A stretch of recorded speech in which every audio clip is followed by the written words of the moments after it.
Hello automotive enthusiasts. Today, we are taking a close look at the Mitsubishi 6D17 engine rebuild kit. Now, let's take a look at the individual components that the kit includes.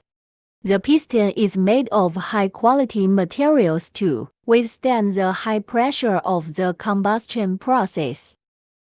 The cylinder liner, which forms a sealed combustion chamber with the piston and withstands high temperature and high pressure.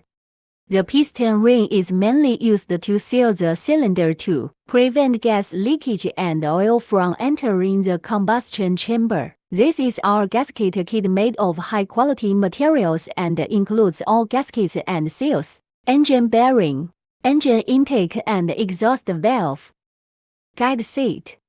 At this point, you have learned in detail all the parts you need to repair your Mitsubishi 6D17 engine.